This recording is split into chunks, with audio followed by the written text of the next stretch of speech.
Recording by Lucy Perry. The Story of the Three Bears by Anonymous. There were once 3 bears who lived in a wood. Their porridge was thick and their chairs and beds good. The biggest bear, Bruin, was surly and rough. His wife, Mrs. Bruin, was called Mammy Muff. Their son, Tiny Cub, was like Dame Goose's lad. He was not very good, nor yet very bad. Now Bruin, the biggest, the surly old bear, had a great granite bowl and a cast-iron chair. Mammy Muff's bowl and chair you would no doubt prefer. They were both made of brickbats, but both suited her. Young Tiny Cub's bowl, chair and bed were the best. This big bears and baby bears freely confessed. Mr. B with his wife and his son went one day to take a short stroll and a visit to pay. He left the door open, "For," said he, "no doubt, if our friend should call in, he will find us all out." It was only 2 miles from dark hazelnut wood, in which the great house of the 3 Bruins stood, that there lived a young miss, daring, funny and fair, and from having bright curls she was called Golden Hair. She had roamed through the wood to see what she could see, and she saw going walking the Bruins all 3. Said she to herself, "To rob bears is no sin. The 3 bears have gone out, so I think I'll go in." She entered their parlour, and she saw a great bowl, and in it a spoon like a hair-cutter's pole. "That porridge," said she, "may stay long enough there. It tastes like the food of the surly old bear." She tried Mammy Muff's, and she said, "Mrs. B, I think your taste and my taste will never agree." Then she tried Tiny Cub's bowl and said, "This is nice. I will put in some salt, and of bread a thick slice."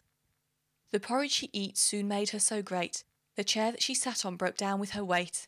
The bottom fell out, and she cried in dismay, "This is Tiny Cub's chair, and oh, what will he say? His papa is, I know, the most savage of bears.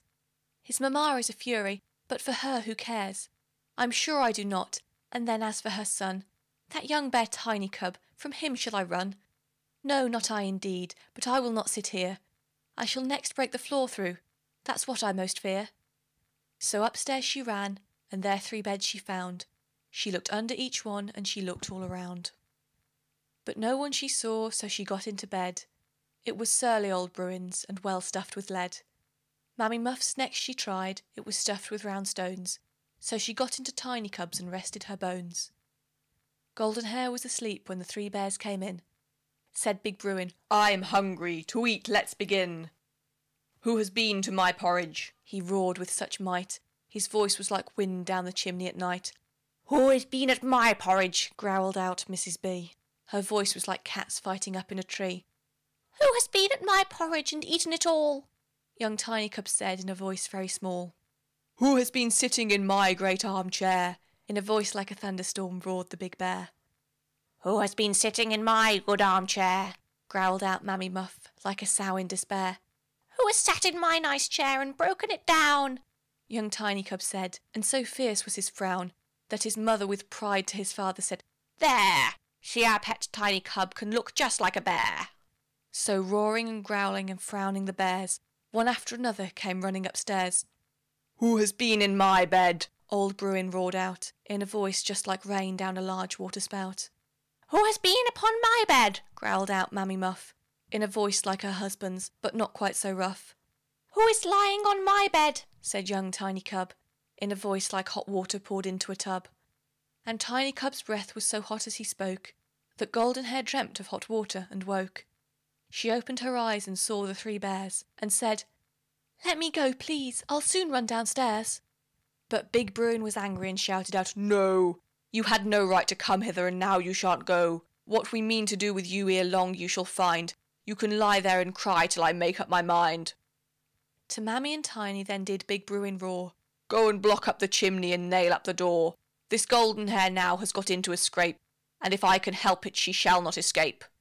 But Golden Hair saw that a window was there. It was always kept open to let in fresh air. So she jumped out of bed, to the window she ran, saying, "3 bears, goodbye, catch me now if you can."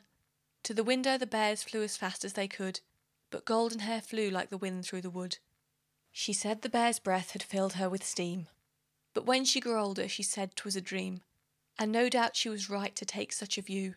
Still, some part of the story is certainly true, for unto this day there is no one who dares to say that there never existed 3 bears. End of the story of the 3 bears.